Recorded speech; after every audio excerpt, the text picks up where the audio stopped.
It is February 12th, 2022. Now, I mean, like, I don't know what to do. All of this, I just keep recording because I'm in shock about the lack of diversity. What happens is in the New York area, on the radio, on the TV, on everywhere, they have this word that they use that seems to be highly volatile. They call it black.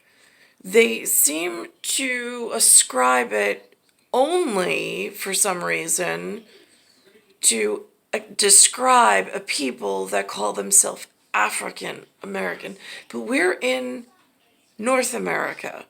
So this gets really confusing with this all American whatever.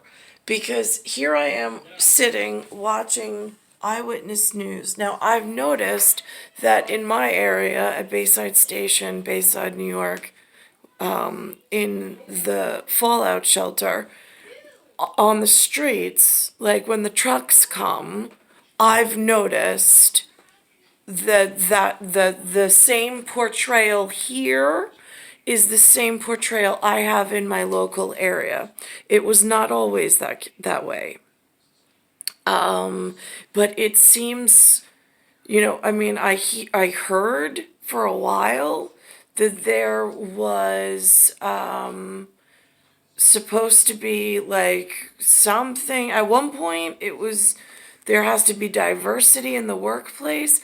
I don't see diversity any longer. In fact, I think my version of American has been completely wiped off of the employment, the employee, and the priority.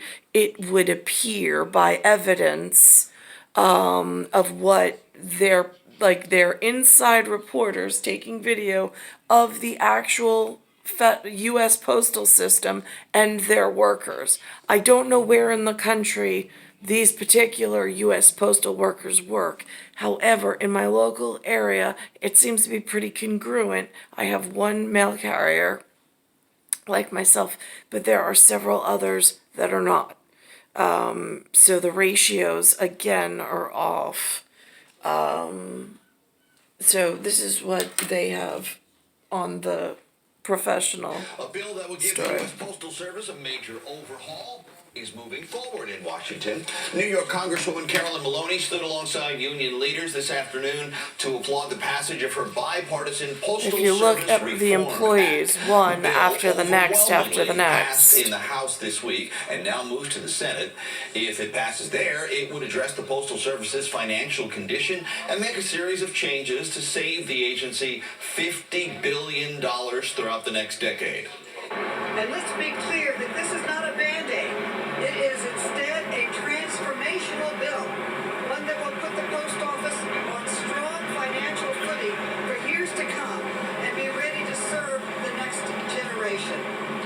Key parts of the bill include requiring Postal Service employees to enroll in Medicare and slashing the current requirement to pre-fund health benefits for current and retiring employees. The Senate could vote on the bill as soon as this week.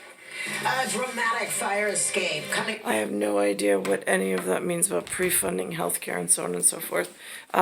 It's star 1978, star 8378, Nicole, Cattaruzza. It's Earth, Solar System, Milky Way, Universe, Galaxies, Broken. It's Bayside Station, Bayside, New York, 11361, the state of New York.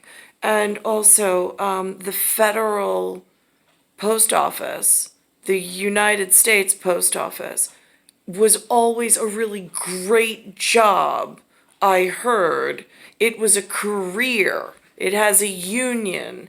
It's supposed to be really an amazing place as a child for you to have, like, whatever to shoot for or to, like, try to get a job within.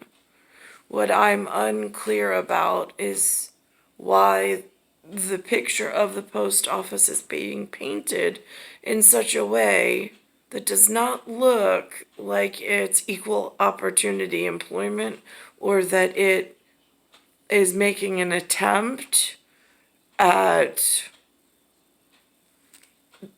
diversifying its workforce. I feel it's like in my area and as portrayed on the teleportation or television, I feel as though I'm the minority, although I know I've heard others describe themselves as such, but it gets really confusing what that word even means in majority or major leagues and in national things. Gets really confusing and sloppy, especially when there's no one to really ask or solidify and like be sure of something. It's February 12th. The year is 2022.